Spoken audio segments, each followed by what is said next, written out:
Hi, everyone. Thank you for joining us. I echo Beth's sentiments. We are really excited to be having this conversation. Again, if you're just joining us, you are in a webinar called Creative Approaches in Challenging Times, the Vital Roles of Community-Based Organizations in Supporting Youth and Families. We're really excited to have this webinar where you're going to hear from panelists from different parts of the country talk about what it is that they are doing in their organizations to support young people and families during this time.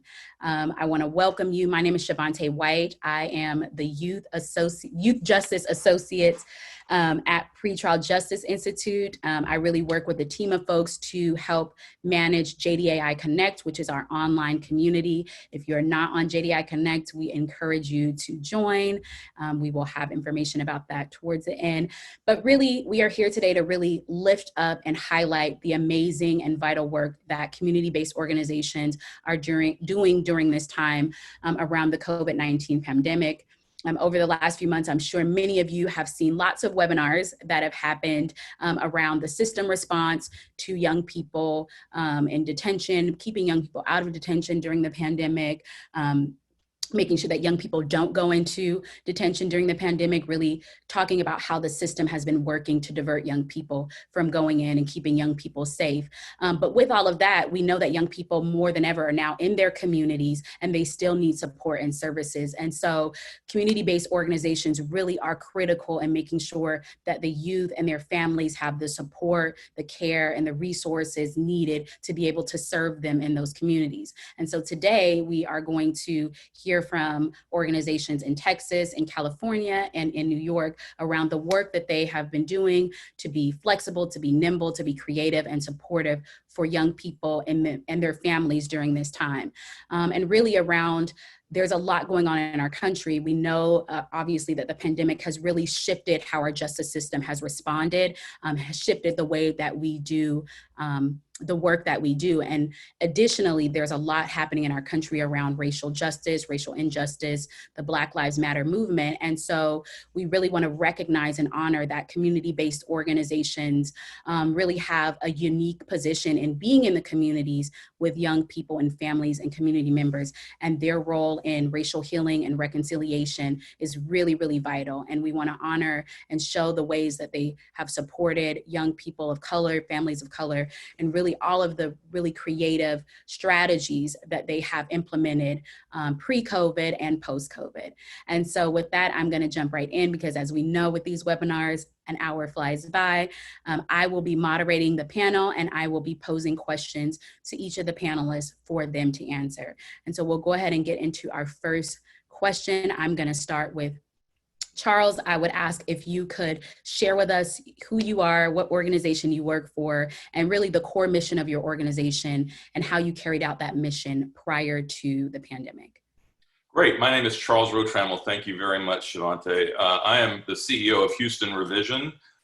Greetings from the epicenter of the COVID pandemic. Unfortunately, we are being hit really hard here. So Revision really works with youth all along the school to prison pipeline. So we have a school-based program that receives referrals from principals on young people who are caught in the exclusionary discipline system. So kids that are being suspended or removed to alternative schools, and we try to keep those kids in their regular school around their regular peers. We also are partners with the Harris County Juvenile Probation Department. So we work in all 4 of the juvenile facilities in Harris County. We have 450 volunteers who serve primarily as mentors with kids in the facilities, and then as they exit those facilities, getting out on field probation. And finally, we also work in the prison system. We work with the Texas Department of Criminal Justice. We are the only program that works with certified juveniles in the state of Texas. So we go into the single adult prison where all of those young people are held, which is called the Ellis Unit in Huntsville, Texas. And we provide mentoring and support for those young people while they're in prison and then as they exit the prison system. So our work traditionally is with majority Black youth with the rest of them being spread between Latinx population. And then we work with a large number of refugees. The zip code that we are in has the largest number of refugees in the state of Texas, and one of the largest in the country. So we have a lot of immigrant and refugee young people that we work with as well. So, you know, from all different countries and different backgrounds. Thank you, Charles. I'll go to Maria Elena de la Garza with the same question. Just introduce yourself, your agency, and your core mission and how you've carried that out prior to the pandemic. Thank you, Javante. Good morning, buenos dias, good afternoon, buenas tardes, wherever you are in the nation. I am Maria Elena de la Garza, and I have the honor and the privilege to be the Executive Director to the Community Action Board of Santa Cruz County. We are in our administration offices are located in South County of Santa Cruz County, which is in Watsonville, California. I'm born and raised in Watsonville. My mother and father, my mother was an immigrant from Mexico. My father was from Texas. And I want to just acknowledge my gratitude for being the Latina voice on this panel. Thank you for the invitation and thank you for the platform. Community Action Board has existed for 55 years and we're part of a national network along with a statewide association that supports communities impacted by poverty. Our mission is to eliminate poverty and create social change and to create partnerships and services that address the emerging needs and the changing faces of poverty in our community. We offer 6.5 programs that came as a direct result of our community engagement process that we've been doing every other year for 55 years, where we engage with the community and learn about what poverty looks like. Our services, our board, our management, our frontline staff reflect the community that we serve. And that's really, really important to community action.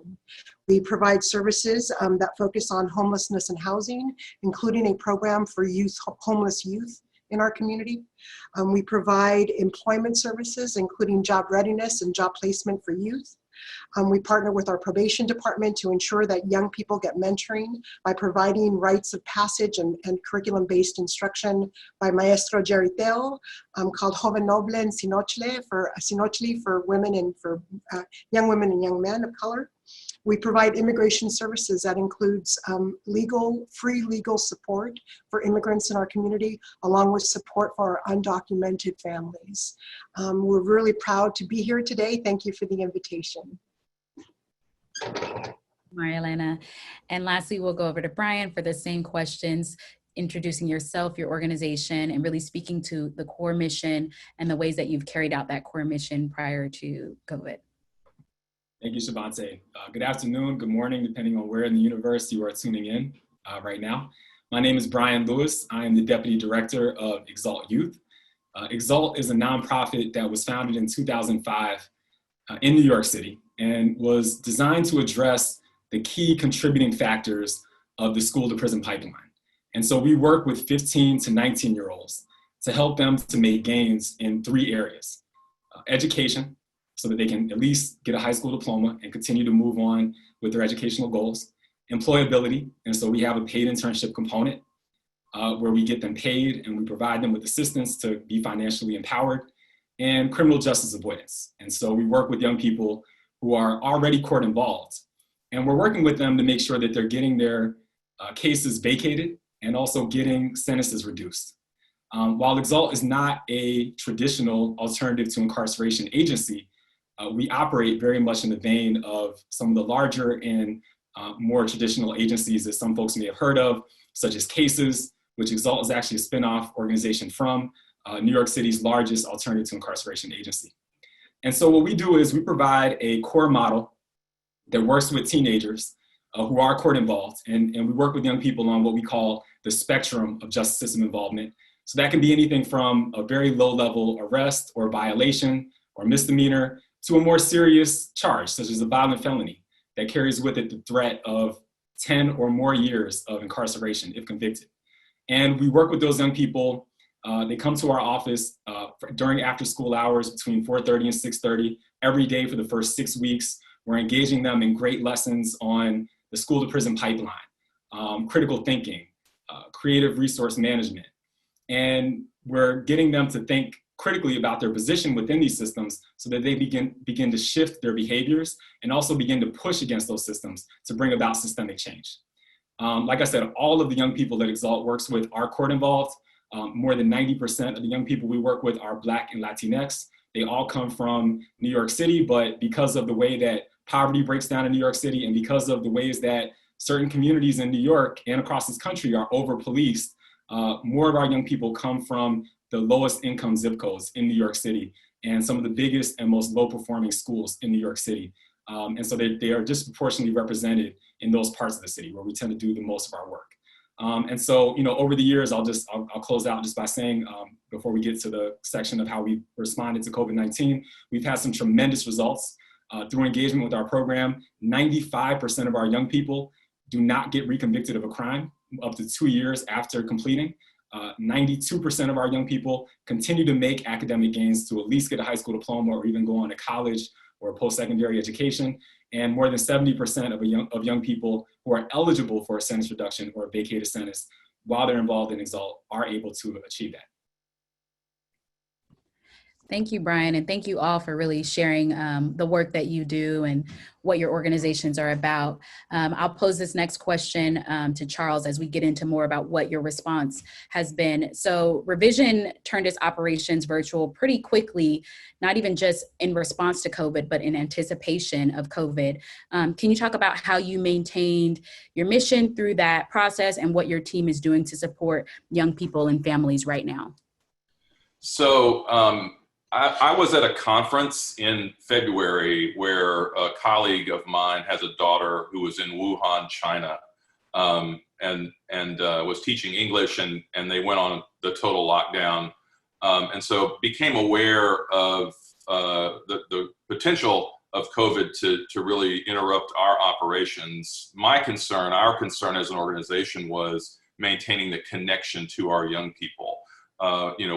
We work with disconnected youth, and our big fear was that our kids would be forgotten, and that we would lose the connections that we have spent so many years building with these communities and with these young people. And so we began in late February developing a set of protocols that took our operation completely virtual, and then it resulted in when we closed our offices on March 11th, we already had a plan in place to see all of our kids every day. And so we we hired a chef who was actually a high-end chef who was ready to make a career change away from the restaurant industry. And he has been preparing hot meals for our young people since March 15th. We were planning to just work with the number of young people who were out in the community, and so we started with the number 60 because that's the number of kids that we work with who are not currently incarcerated when the COVID epidemic began. So our strategy was to deliver a hot meal to them every day, and then to see what else they needed. So we basically do a welfare check with each of our kids every day, and then we add to the food delivery hygiene products, household goods, educational supply, just anything else that they might need. And so we started with 60. We then went to our partners at the Harris County Juvenile Probation Department, and we became aware that COVID was really spreading in March through the detention facilities, and that a lot of folks, both staff and young people, were getting sick. And so we said, if the concern about releasing these kids is that they don't have a stable place to go or they don't have enough food to eat, we can meet those needs. And so we were very fortunate. We have a very progressive set of leaders in the probation department and a very progressive set of judges and county leadership. And so they authorized the release now of more than 45 young people from the detention facility. They created a furlough program, which has never been a thing before. That did not exist prior to COVID. but they furloughed, and we've just added all of those kids to our routes. We also reached out to some of our sister organizations that do similar work in the community, and we offered, to add those kids to our routes, because that, some of those organizations don't have the capacity to produce food or supplies at the, they're smaller organizations than we are, or they just, that's not what they do. And so we've just added all of those young people to our routes as well. So now we're up to delivering and seeing 106 kids a day. We have solicited volunteers from the Juvenile Probation Department. So we have 8 volunteers from the Juvenile Probation Department working alongside our staff every day. 4 of those folks work from home and call all the kids along our routes, and check in, see how they're doing, and then also tell them like we're going to be there in 10 minutes, meet us at the apartment office or wherever we're meeting them. And 4 of them actually drive their own cars and accompany our staff. We don't put 2 people in a car, but they see our kids alongside us, and they're not serving as a juvenile probation officer of record. These are not compliance visits. These are really welfare checks and support visits. And so the really exciting thing for us is that, we've had dozens and dozens of probation staff serve in this volunteer role since April.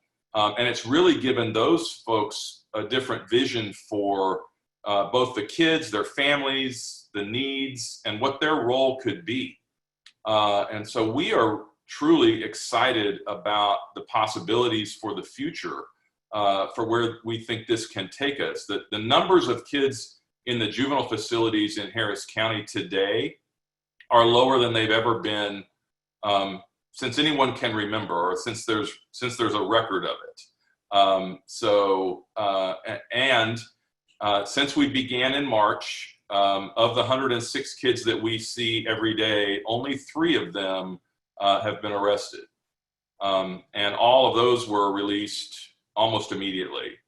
They were re-released almost immediately. So, we see really that there's a vision for a new juvenile justice system here. Why do we need to have those kids be incarcerated or placed in facilities if we are able to support them in the community and they can live at home with their families? As we look forward into the fall, the virus is in really uncontrolled spread here in Houston. We don't know whether school will happen. We sort of don't think that it will. And so one of the problems that we need to solve is connected devices for all of our young people. About 65 of our young people don't have either a reliable internet connection or a device to connect to. And so, having them connect to education and to our mentors and to our staff in the fall is a really important problem. So I do want to note that as a known issue. But I think, one of the other pieces, and I'll close with this, that we're really excited about is that we've been able to connect with the families of these young people in a much deeper way than we could before. And so we talk to their parents on a daily basis. We check in with the needs. We've been able to connect them with therapy, social work support, additional food help, housing support, jobs, anything that they need. And so we really like having that strong connection with families. And then we're also doing group social media chats with kids in the evenings. So we use Zoom. We use all kinds of platforms: Zoom, Instagram, Facebook Messenger, whatever the kids have. And so we connect with groups of them. We've even done restorative justice circles in this format. And it's actually, working pretty well. So we've been able to maintain that connection, which was my great fear in February when I first heard about the virus. And we're really pleased with the fact that our kids are not lost. They're still connected to us. Thank you, Charles. That was really in depth, and we really appreciate all of that information and sharing really those creative strategies. My next question will go for Brian, really kind of the same thing. Exalt shifted pretty quickly as well to be able to adjust to remote services in response to COVID. So can you share a little bit about like what that process has been, what the impact has been, and then specifically, can you share the role of social justice and racial justice in the work that you do with young people and their families? Sure, Javante. And Charles brought up so many important points, and we're seeing a lot of the same things in New York City.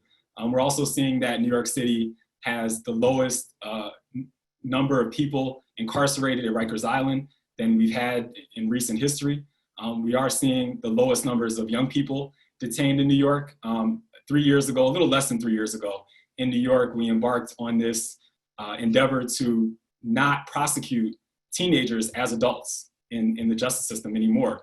New York was one of the last states, along with North Carolina, to still treat teenagers in the adult system, even for crimes that were not the most serious crimes. And so we changed that law in 2017, and it took about 3 years to begin to fully implement it. But now here we are in 2020, and we've gotten all the teenagers out of Rikers Island. And so, we knew that we had to continue to make progress. We had to continue to push forward on these dwindling numbers of young people. And unfortunately, the COVID-19 pandemic created another set of challenges. But, I would also say that the COVID-19 pandemic illustrated something that is not a coincidence. One of the things that we talk very openly with our young people about in those pre-internship lessons that I talked about previously is that the United States has long been a leader in the globe in incarceration.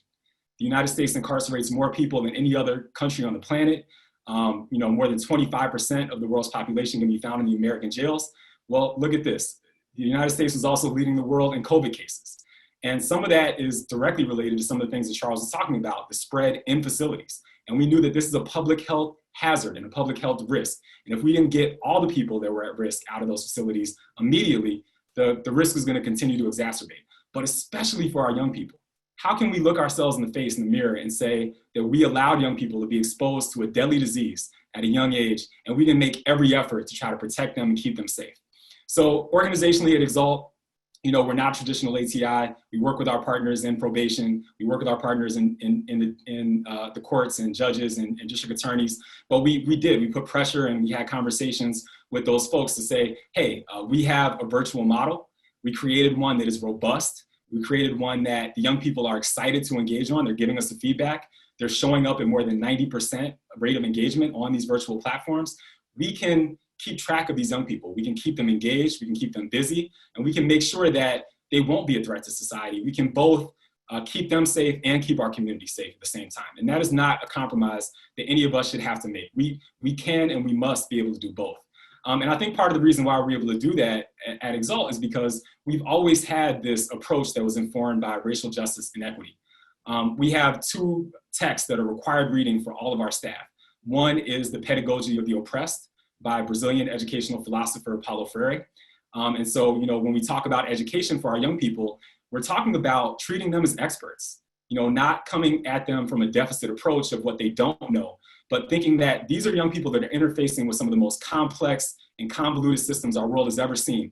They are experts in those systems. They know them. They may not always have the stats, they may not always have the language, but if we treat them as valued sources of information who can drive their own educational processes, then you can see some powerful transformative outcomes. And the second text that is required for all of our staff is The New Jim Crow by Michelle Alexander. And so, you heard me talking before about the forces of mass incarceration. These forces are constantly evolving. If you read Michelle Alexander's book, she sort of foresees some of this stuff, right? You can see the way that our systems evolve and the way that they begin to look lighter, but actually become more pervasive and become more about social control. And so when we can anticipate those things and be grounded in our history and understand the way that, Jim Crow evolved into mass incarceration and evolved into our current system of COVID and the way that those things continue to be a threat in our communities, then we can be really smart and really agile in how we respond to make sure the people most impacted by these issues are at the center and really driving the change. And so I'll close out by saying, our first goal was to keep our young people and our staff safe. We did that. Not a single young person contracted COVID under our watch, and none of our staff contracted it because we closed our office by the second week of March. 2 weeks earlier than the New York City school system closed their schools.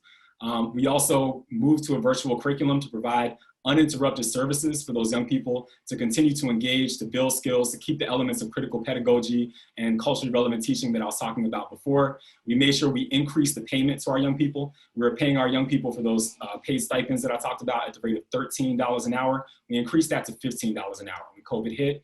And also we provided $500 direct payments to family members who were most impacted by COVID through a philanthropic partner who was very generous in providing us with those opportunities. And then finally, we're able to get laptops to young people. So we have some philanthropic partners in New York City who have been very supportive of us, who helped us to get contracts to purchase laptops, to send them directly to the homes of young people. If a young person was in placement, they could also receive those tech devices. So we're really proud that we're able to, at least address, if not completely eliminate, a lot of those barriers to participation.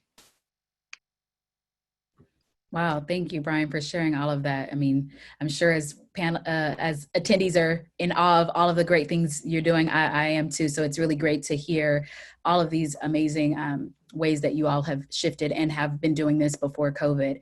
So I'll shift over to Maria Elena. I want to ask you kind of a similar question. How has the Community Action Board been able to meet the immediate needs of young people and families in the community since the pandemic hit, and additionally since the calls for racial justice and kind of the movements for equity have been happening across our country?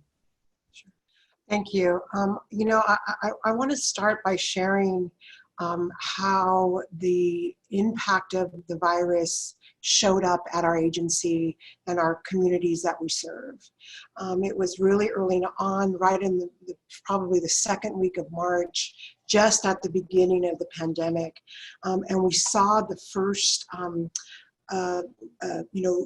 huge red flag was through the Day Worker Center of Santa Cruz County, which is one of our programs. And day workers are those who stand outside of Home Depot or Lowe's and get daily job pickups, right?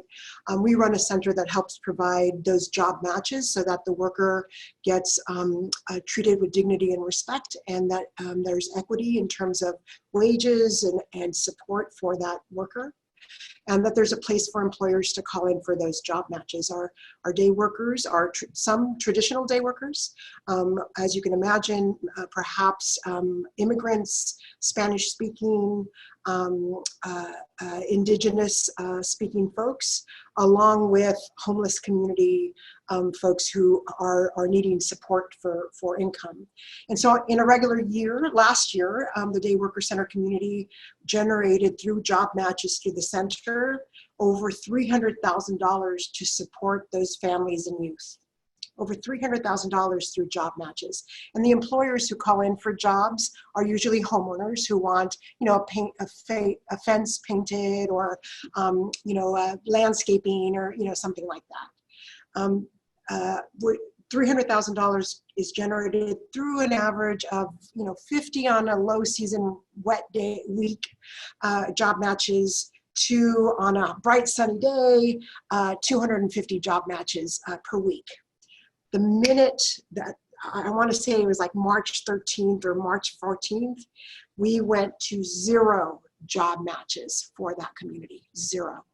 There was no source of income for these families from one day to the next. None. None. So we had to pivot, and we had to pivot quickly.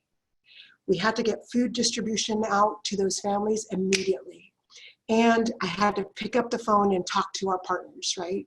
And I want to say that our Community Foundation of Santa Cruz County heard the call and immediately was able to provide some support for a new strategy that we're calling no barrier rental assistance. We have traditional rental assistance support for families and young people, because that's the other thing is, our programs and services focusing on young people had to then broaden to include parents and meeting basic needs for our parents. Because it wasn't just about getting a job for our 17-year-old referred from our wonderful probation partners. It was about mom and dad have no income today. And so moving to getting food to those families and creating with our philanthropy partners no barrier rental assistance We're not asking for documents. We're not asking for lease agreements. We're not asking for landlords to have to agree to play in the sandbox. It was direct, immediate support for families to pay their rent.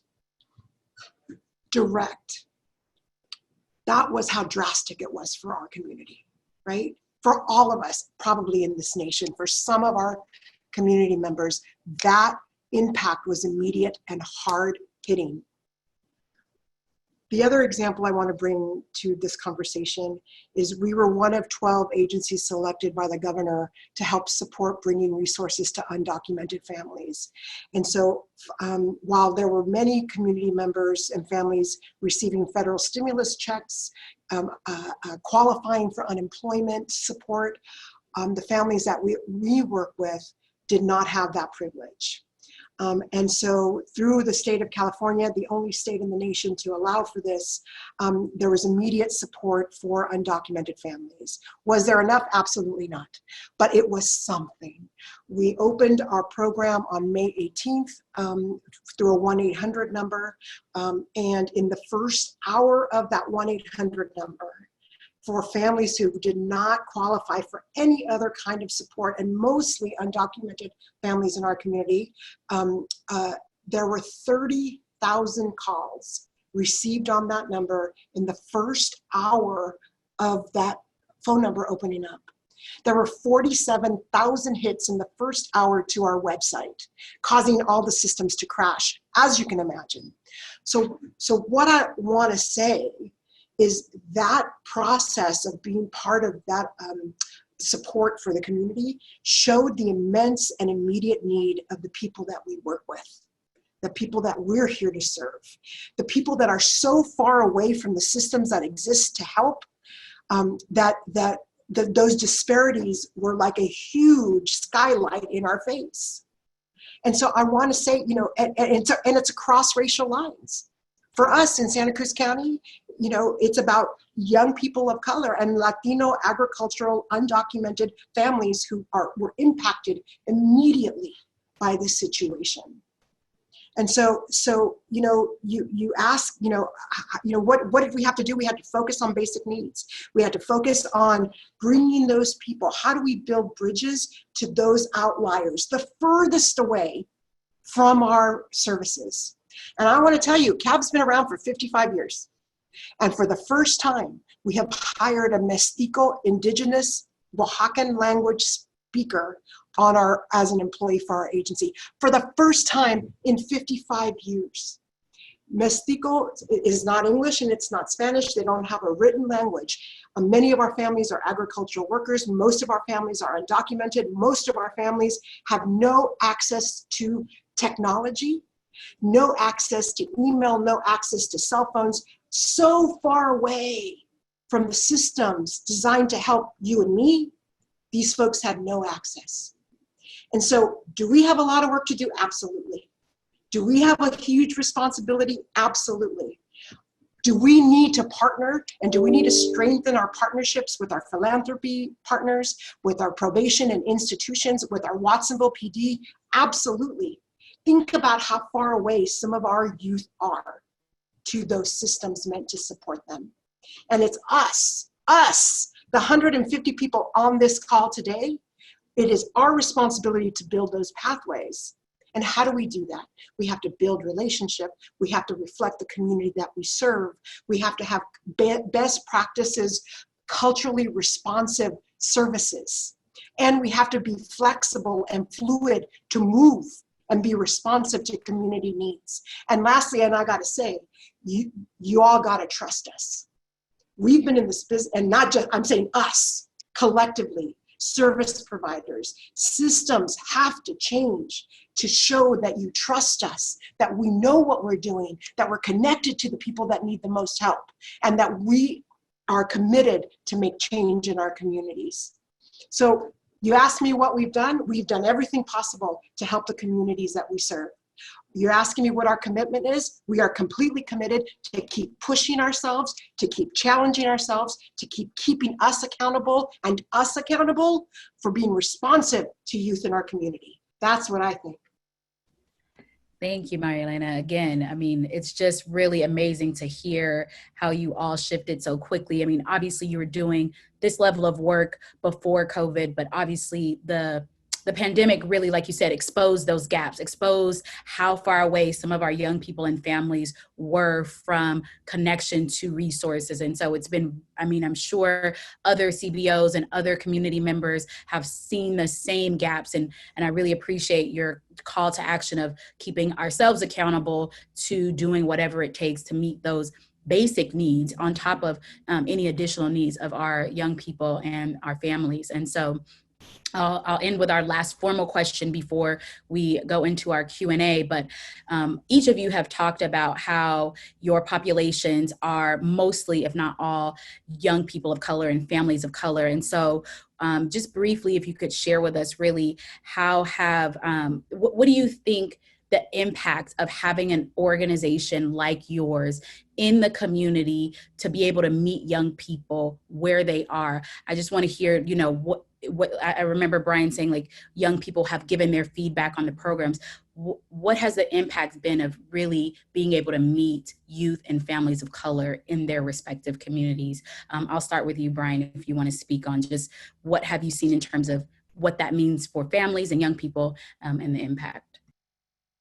Yeah, the impact has been tremendous.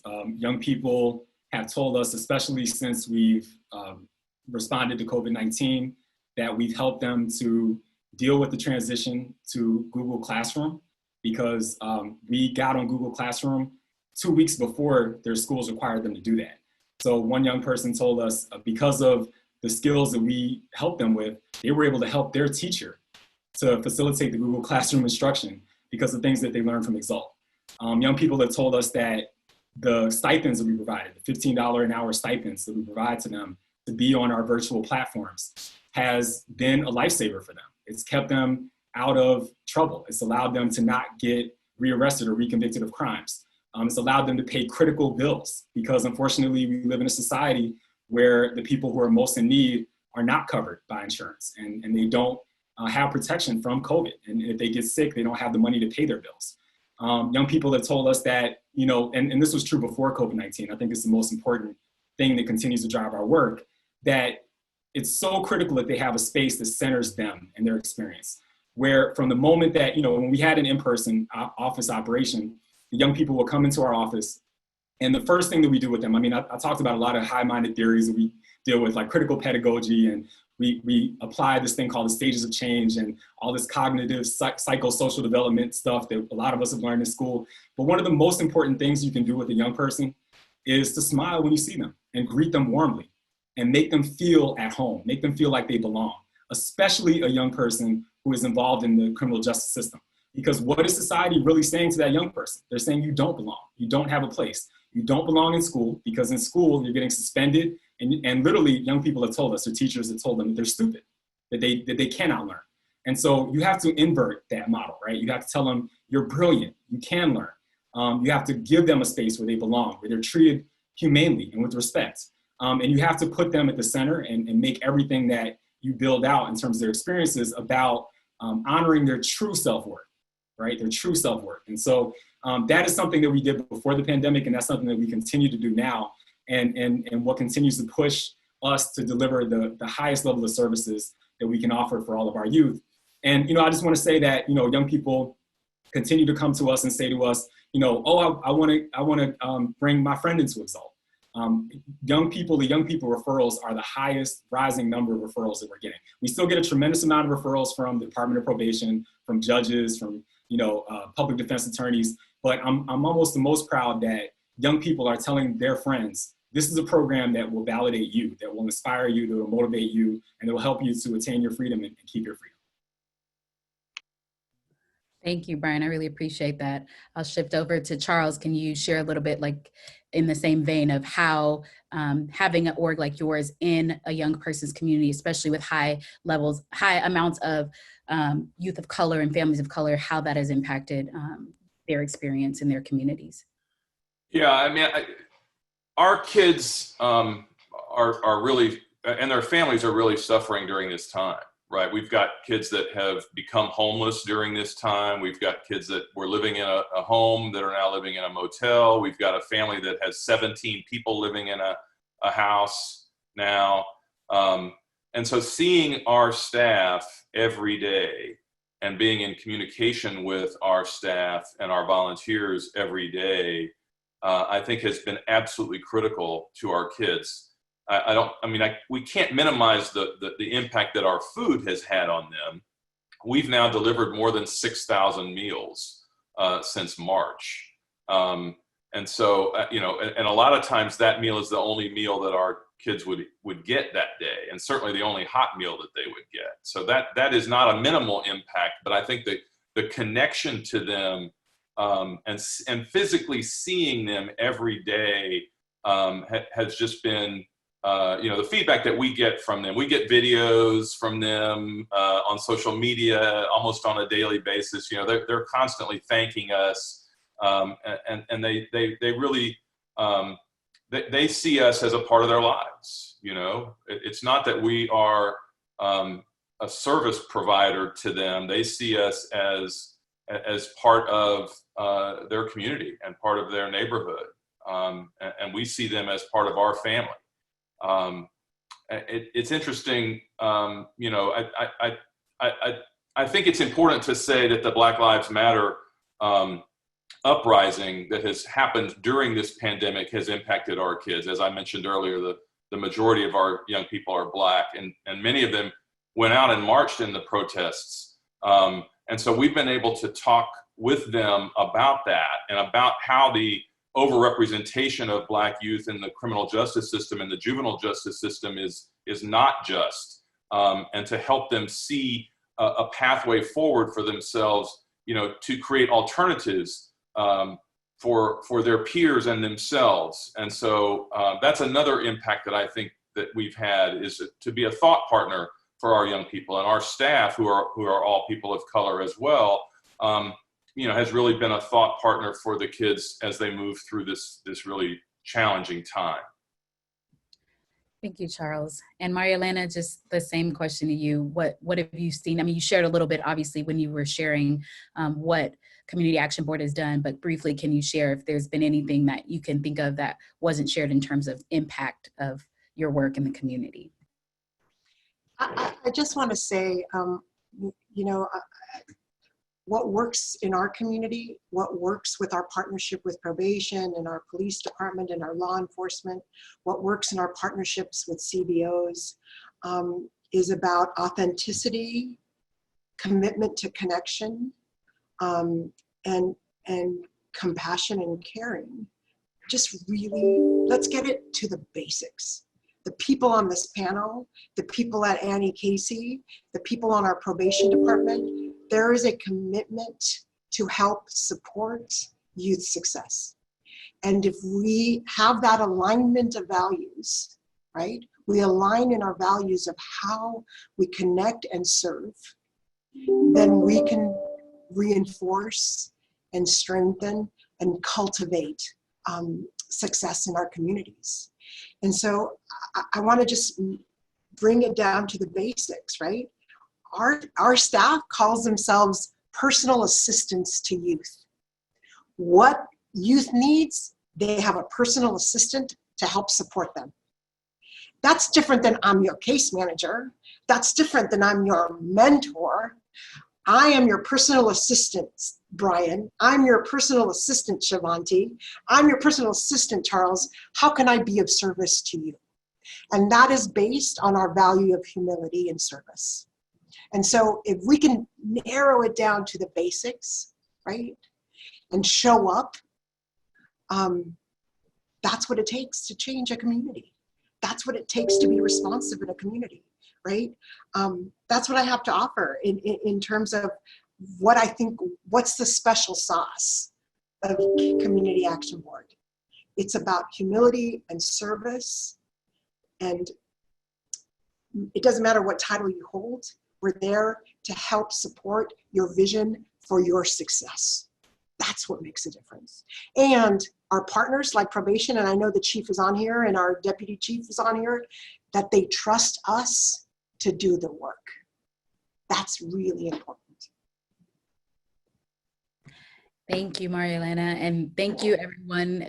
This kind of concludes our formal presentation from our panelists, and what we're going to do now is kind of go into a Q&A session. So there have been questions that have been coming into the chat during this panel, and now we are going to allow, we have about 15 minutes left, and I'm going to go through some recurring themes or some big questions that have been coming up, and I'll pose it to, if it's to a particular panelist or if it's to all of you, I'll pose it to you. So kind of the first question, obviously, your three orgs sit in different places and you are different sizes. And so folks want to know kind of what, in terms of staff size, what is the size of your organization, and kind of how many unique youth do you serve a year? And I'll add kind of and I'll pose it to all of you, and just a compounded question of, during this time, have you needed to hire more staff? Have you been able to keep staff working during the pandemic? And if you've hired any new staff, are any of those part of the communities you serve or formerly incarcerated? So kind of what your composition looks like in terms of staff and youth, and then how have you been able to keep staff working throughout this, this pandemic? So I'll start with Brian, if you want to share first. Yeah, so we started out as a very small organization. When we were founded in 2005, we had a full-time staff of 3. When I came onto the organization in 2014, we had a full-time staff of about 8. And since I become deputy director, and also since our executive director assumed the helm of leadership about 4 years ago, we embarked on an ambitious scaling campaign to double our revenue and actually triple our revenue, and also triple the number of youth served. So we knew we were also going to have to expand our staff. So right now we have about a full-time staff of 16. But you know, one of the crazy things about this moment was that we were right in the midst of that scaling initiative when COVID hit. And so we had to ask ourselves the question, can we still scale? Can we still continue to try to serve more youth? Can we still try to raise more revenue? And can we still try to increase our impact? And we decided that we had no choice. We had to do it, you know, and I think I spoke to the reasons why earlier in the panel. So I'm very proud to say that this year, our fiscal year ended on July 1st. This year we hit our goals for youth served. We served more than 300 young people in New York City. That was an organizational milestone for us. We were able to hit our revenue goals. We did not have to make any layoffs, any furloughs, any salary reductions. Although being responsible leaders, we laid out all those possible scenarios and thought about what that might look like. But again, thanks to generous philanthropic support from many of our partners, some who may be on this call, we're able to stay open. Also, I should mention, Exalt does not get government funding. We get support from, we did finally land our first city contract with the city of New York this year, which we're really excited about. But prior to this year, all of our support came from, you know, individuals and foundations and just generous people who really were passionate about this work. So, you know, we're proud that we are still a small organization at heart and in reality, but we are growing our ranks. We're adding more full-time staff. We have an adjunct faculty model, which is a really smart way to expand. In the same way that colleges, you know, will add sort of part-time staff, we recruit some of the most talented, passionate, creative people, and we work with them part-time after school. And that way they can keep their full-time jobs, but come and work with court-involved youth and make a really tremendous impact with them through, you know, programming throughout the year. And so, you know, through these ways, we're able to continue to expand and to grow. But, you know, we're still balancing that you know, going back and forth between maintaining our identity as a sort of small organization that was really hyper-focused on what we meant to do, but knowing that there's a rising need and we need to meet that rising need. Thank you. Charles, can you just share briefly around your size of your organization in terms of youth and staff, and if you've seen any changes since the pandemic? Yeah, so we have a full-time staff of 10, and like Brian's organization, we use part-time folks to supplement that. So we have both the social work department and some volunteer management that's part-time. And we've been able to maintain our staff. We have not added any staff and we have not subtracted any staff. We've kept everybody on board. And like Brian, our philanthropic partners have been supportive of us, and we really, really appreciate them believing in us and sticking with us. That was another thing that we were really worried about is, you know, would our revenue hold, and would we have to lay staff off and decrease the number of kids that we work with? In a typical year, we will serve, like last year, we served 1,100 individual unduplicated youth. You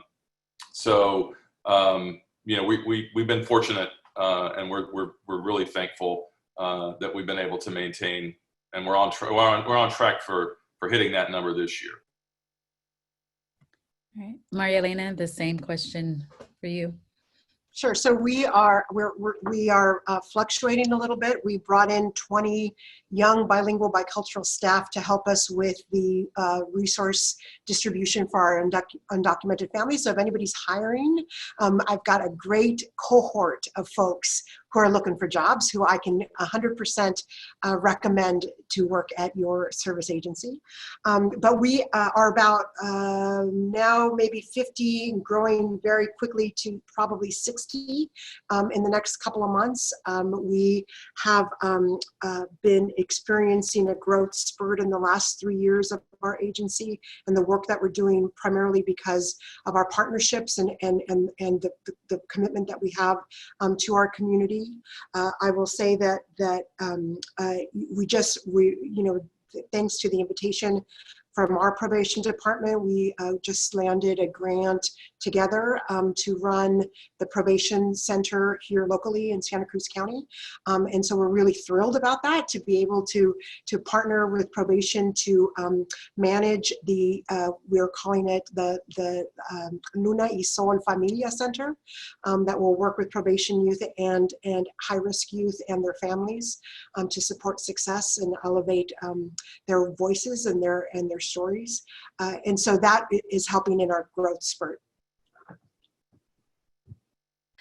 Thank you. And so we have about 8 minutes left. So I want to ask one more question that kind of has been coming up in the chat. And then I just want to also assure folks that even though we're not going to be able to get to all the questions, we will carry this discussion over to JDI Connect. So if you want to continue in this discussion and ask more questions of the panelists, I'll start a discussion post where we can continue to have this conversation and share resources. And before we end, we also want to just present a list of some recommendations that our panelists came up with and some other community members about how we can continue to highlight, fund, and honor the work that CBOs are doing. So the last question I'll ask is kind of a combination of some questions that have come into the chat, really around how do you see the future of your work going forward? You've all talked about, the work that you were doing prior to the pandemic and how you've shifted a lot of that work to be virtual, how you've integrated new things like food service delivery and probation officers volunteering to go see youth. How do you see your organizations preserving that work moving forward? Do you see those things becoming integral to your mission and the work that you do? And how do you think that you can continue to do those things, and specifically also maybe working with system partners to be able to support the work that is needed for young people and families? So I'll start with Maria Elena, if you want to go ahead and go. I want to say that I think we're going to continue to see the gaps grow. I think that the families that are most impacted by the virus, and for our community right now, it's communities of color, Latinos specifically, agricultural farm workers, families, the disparities that existed before in healthcare and access to systems are going to continue to grow. And so our role as service providers has to help in bridging that gap. What can systems partners do is to understand and hear and help us elevate the story of what our communities are facing. To help us share the day worker story, to help us share the indigenous speaking 16-year-old story, right, whose parents have no access to technology and cannot help him do his homework. Help us elevate the story, help us fund strategies to build strength in our response. I don't think we can't go back. We can't go back after, let's say tomorrow the virus is gone and we're back to normal. I hope we don't go back to normal. I hope we take the lessons that have been, the veils that have been lifted, and change the system so that we're more effective and can impact more youth and their families. Thank you, Maria Elena. Brian, the same to you. Yeah, I think Maria Elena is right. And unfortunately, we're seeing that in real time. So in New York City, we're seeing that arrests are increasing. Like Charles mentioned, many of our young people did go out and protest. And unfortunately, they continue to be targeted for protesting, for being involved in the alleged riots or the alleged looting that was happening in the city. And so we are seeing that the people who are the most in need of services and support continue to receive the most punishment. And our systems of social control are expanding, and they will continue to expand unless we can continue to deliver on our mission of freeing our young people, of dismantling oppressive systems. And so for us, you know, we've learned a lot from this pandemic, and we're excited that we have this virtual platform that did not exist before COVID-19. We will continue to fine tune that. One thing that I did not talk about as much as I would have liked to is our internship model. And so we have, you know, architecture internships. We have internships at places like the Innocence Project, where young people who are court involved can get real skills and do things that they're passionate about, and maybe they didn't envision themselves doing as careers. Opportunities that quite honestly are usually excluded from them. And so we believe that with this COVID moment, we'll be able to expand that, to do more of that. I do believe that this generation is going to be the most tech savvy, the most intelligent, the most innovative generation that the world has ever seen. And I'm excited about that. Thank you, Brian. And finally, Charles. Yeah, I concur with both Marielena and Brian. I don't think we'll go back. I think that this is a watershed moment for Houston, for Harris County, and for Revision, for my organization. I think we will continue to do remote service delivery. I think we will continue to work very closely with probation staff and try to help them to catch the revision vision for the young people, as opposed to you know, just the law enforcement vision of the young people. And really, I don't see a need to go back to the numbers of kids that were incarcerated before. You know, we're not seeing a gigantic spike in juvenile crime. I agree with Brian. There is some concern about our kids being identified and targeted. But still, the numbers aren't going back up in a dramatic fashion. So why should we go back? You know, why don't we use this moment as a turning point, and to really, all of us, to see the possibility of our young people, and to not create more problems by oppressing them. Thank you all. And so before we leave, I just want to give a big thank you to our panelists for sharing the work that they've been doing. And I know there's been a lot of discussion. And so Beth, if you could, we kind of put together some brief recommendations that can be done both from the system partner perspective, what you can do. It's really for juvenile justice system administrators. So we really just want to encourage you, if you're on this call and you work in the system and you're trying to think of how to creatively partner with CBOs, reach out to a wide array of community-based organizations in your area that kind of goes beyond your regular list of your go-to community providers. We want you to ask families and community leaders which organizations they know of that are doing the work to support and listen to them. We want folks to learn more about how to partner with CBOs that are ran, staffed, and largely focused on communities of color. Like we said, we want you to ask local CBOs what they're seeing, what they're doing, what the needs of the young people they serve are, because like they said, they are the closest to the work. They know the families and the communities. We want to ask CBOs how the system can better be in partnership with community-based leaders, service providers, and support networks, and what they need to do in order to continue the work that they're doing. We have a second page that we'll just go over briefly. And I just want to remind you that all of this will be on JDI Connect, the slides and this recording, within the next 24 hours. And we just want to encourage folks to work to protect the funding of CBOs so that the opportunities and supports for youth that are offered by and in the community remain there. Explore new ideas and opportunities for CBOs to engage with system-involved youth, ensure meaningful and authentic inclusion of community leaders and organizations in local reform committees and subcommittees, support agencies that are led by people of color and create opportunities for those agencies to build capacity, support agencies on how to assess their infrastructure to reflect the communities they serve and assist them to build capacity, recognize and reward agencies who have a clear plan that reflects the communities they serve, and really support people of color who who are leaders to build philanthropic connections. And so those are just some brief ways that system partners can work to support this work. I know that was a mouthful. Again, that's going to be on JDI Connect. We want to thank everyone for attending this webinar. We want to thank our amazing panelists, Maria Elena, Charles, and Brian, for sharing with us the amazing work you're doing. We thank you for the work you're doing in the communities, and we'll see everyone on our next webinar. Thank you so much. Thank you.